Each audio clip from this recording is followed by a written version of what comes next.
bonjour Cyril, bonjour Bérénice. Alors, bonjour. Voilà, en conclusion de cette journée, ça vous êtes 7 avril, vous avez participé à une table ronde de réflexion. Une table ronde de réflexion sur mobilisation citoyenne, Cyril, une table ronde sur la lutte contre les inégalités, Bérénice. 45 minutes, un petit groupe, et vous avez débattu à la recherche de solutions, de propositions. Alors, une restitution de ces tables rondes. Les lignes principales. Cyril, mobilisation citoyenne, quel est le fruit de cette réflexion? Alors la réflexion, on a à la fois reformulé plus précisément un peu la question, ce qui est toujours... voilà. Et donc en fait, on a vraiment réfléchi à comment engager une dynamique de co-construction associant tous les acteurs du territoire, associations, citoyens, collectivités, et quels axes de travail on allait dégager. Et au cours de la discussion, voilà, ce qui est ressorti de l'atelier, il y a eu 5 axes avec 2 majeurs. Et les 5 axes, c'est créer des lieux, des espaces d'échange, où il y a un repère temporel, physique et spatial auquel on peut se référer en tant que citoyen, qui est récurrent, sur lequel on peut vraiment discuter, échanger et co-construire et se retrouver. Le deuxième axe, c'est l'éducation populaire. Donc c'est au sein de ces lieux, échanger, avoir un savoir commun sur le territoire, que ce soit de la part des élus, chacun a son point de vue, et donc c'est d'échanger. Il y a particulièrement de l'éducation populaire. En 3, c'est la co-formation. Donc c'est ça, c'est se former, c'est un peu la suite de l'éducation populaire. Hein. Se co-former et décloisonner un peu nos connaissances et nos postes. Ok. Donc on a bien retenu ces 3 axes sur cette mobilisation citoyenne. Et là aussi, pour commencer, sur la lutte contre les inégalités, rendre durablement accessible à tous à une alimentation saine. C'était ça la thématique.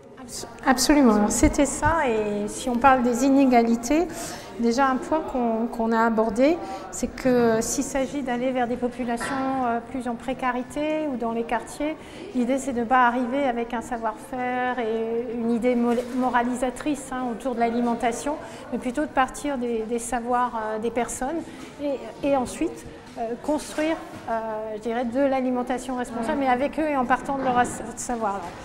On peut parler d'ateliers d'échange réciproques, on peut évidemment parler d'autoproduction, de jardins partagés, de ce genre de choses.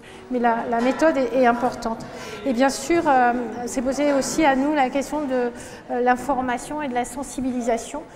Et donc là, il y a un ensemble d'actions qui vont viser à la fois de sensibiliser les gens, parce qu'il faut leur expliquer, mais pas simplement les habitants, mais aussi les élus.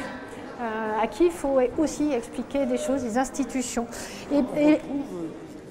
Tout à fait. Voilà. La co-formation, la sensibilisation. Voilà. Mais pour nous, avec quand même un petit point important qui constitue un axe, c'est la question de la traçabilité. C'est-à-dire qu'informer, oui, mais informer de manière à pouvoir rendre traçables les aliments que les gens vont consommer. Et puis, un point important, c'est l'idée de changer par le système. C'est-à-dire qu'aujourd'hui, il y a le marché international, il y a des marchés de plein vent, il y a des marchés de producteurs, et on s'est dit que dans le cadre du plan climat de Toulouse, Toulouse Métropole pouvait avoir un rôle sur l'organisation des marchés et sur le fait que dans le marché international notamment, il y a un espace plus important qui soit réservé à la production agricole locale et évidemment celle qui est biologique, et que ça puisse avoir des répercussions sur l'achat des détaillants des marchands de plein vent.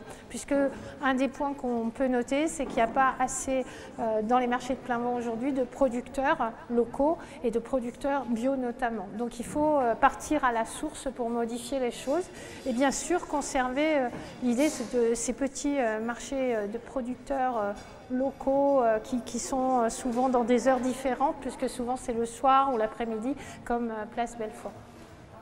D'accord. Donc l'implication double à la fois des acteurs, des responsables, des élus, le travail avec les consommateurs et dans une logique d'accompagnement pour une alimentation plus saine. Et si je reviens sur la mobilisation citoyenne, sur les politiques publiques locales sur les territoires, donc c'était la question aussi de l'accès au foncier. Comment est-ce que cette question est apparue? Alors, c'est plus sur les, enfin, on a plus creusé sur les modalités, c'est-à-dire comment le processus et le démarche de concertation et d'échange, plus que sur la particularité du foncier. Mais clairement, on s'est demandé comment vraiment mettre en lien les faiseurs. Ce qu'on a appelé les faiseurs, c'est ceux qui sont sur le territoire, et notamment par exemple les maraîchers, et la politique. Et je dis pas, c'était pas les politiques qui étaient mentionnés, c'était la politique. C'est-à-dire vraiment comment mettre en lien ces acteurs qui sont sinon chacun dans leur circuit, où on a des préjugés sur les... Une piste. Et alors, mais sur ça, justement, l'idée de définir un lieu, un tiers-lieu d'échange, un espace d'échange, ça a été vraiment, on s'est dit que c'était ça qui ressortait. Il fallait vraiment un lieu où on puisse échanger, où on puisse échanger du coup aussi, voilà, comment on allait pouvoir sensibiliser, faire de la concertation, de la collaboration, construire ensemble, donc la co-formation et la co-construction autour de problématiques, et concrétiser vraiment sur le terrain. Du coup, de pouvoir, avec des gens qui font, pouvoir en fait accompagner, à la fois soutenir les gens qui font, et les gens qui font sont soutenus par... Donc c'est vraiment ça qu'on a un peu creusé, et avec vraiment le besoin de conditions d'équité du savoir commun, pour que tous les acteurs puissent apporter une pierre à l'édifice. Au fond, mobilisation citoyenne, elle passe par de la rencontre. Oui. Et de la rencontre concrète, dans un partage de connaissances, mais aussi un partage peut-être d'autres choses. Alors, nous, on a beaucoup aussi travaillé sur la question de l'alimentation saine, mais à quel prix et comment faire pour que les personnes qui ont peu d'argent et qui sont en précarité aujourd'hui puissent y accéder. Alors, évidemment, il nous a semblé intéressant de travailler avec les associations, je dirais, qui sont autour des épiceries solidaires, du caritatif, etc. Parce que là aussi, on nous fait, on peut approvisionner avec des boîtes de conserve et des choses pas vraiment très intéressantes. Donc il y a vraiment un changement aussi à faire à ce niveau-là. Et après, on n'a même pas peur. On s'est dit, mais il faut aussi attaquer le principe même de la distribution. Donc comment faire? Et là, alors je cite, parce que quand même, donc on s'est dit, oui, la politique du vrac, est-ce que c'est intéressant? Ben non, parce que ça peut être récupéré et on peut vendre des très mauvais produits en vrac. Donc c'est pas le vrac qui est la clé d'entrée. Donc on s'est dit, bon, elle va faire des campagnes un peu gentilles pour expliquer aux gens que c'est mieux d'aller vers une distribution en format circuit court qu'une distribution, la grande distribution. On s'est rendu compte que c'était un champ assez délicat, donc peut-être simplement fallait-il, si on parle du plan climat, en tout cas favoriser l'existence de vraies petites entités de distribution et qu'elles soient aussi dans des formats économiques accessibles.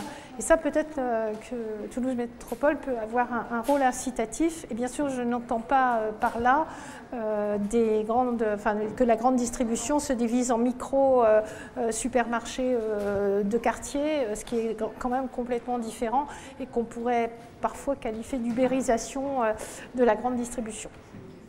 D'accord. Peut-être pour terminer, qu'est-ce que, Cyril, on peut retenir de ces 45 minutes de réflexion sur cette question de la mobilisation citoyenne, puisqu'en effet, on s'implique dans le plan climat de Toulouse Métropole, qui est réactivé. Quelle pourrait être la contribution? Qu'est-ce qu'on va proposer suite à cette table ronde, suite à cette rencontre, ce forum du 7 avril? Qu'est-ce qu'on propose? Alors, ce qu'on pourrait proposer, c'est quelques pistes. Alors, parce que bien sûr, il existe des collectifs sur le territoire qui défendent, qui ont quelques outils de défense des terres agricoles, etc. Et c'est assez ponctuel, c'est des collectifs militants. On a brassé large parce que l'idée, c'était quand même comment impliquer vraiment tous les citoyens qui sont partie prenante dans le sens, qui sont concernés, pas forcément impliqués, mais qui sont très concrètement concernés. Donc ça fait du monde. Et c'est vrai qu'on s'était dit, mais comment valoriser les gens qui s'impliquent? Parce que les citoyens ne sont pas forcément valorisés dans l'implication citoyenne. Alors on peut imaginer plein d'outils, de la défiscalisation au fait qu'on soit citoyen. On s'est posé la question, mais est-ce que les chômeurs ne pourraient pas s'impliquer dans la cité, participer justement aux choix qui se font, plutôt que d'être montrés du doigt comme des feignants ou autre chose. Donc il y a des pistes comme ça, et clairement le tiers-lieu, le lieu où on puisse se réunir, alors c'est lieu, quand on dit l'espace et le temps, c'est-à-dire qu'il faut qu'il y ait du temps dédié à la contribution citoyenne. Parce qu'aujourd'hui, la contribution citoyenne, ben, c'est des gens qui, en plus de leur vie de leur travail, en plus de leur vie de famille, vont militer le soir.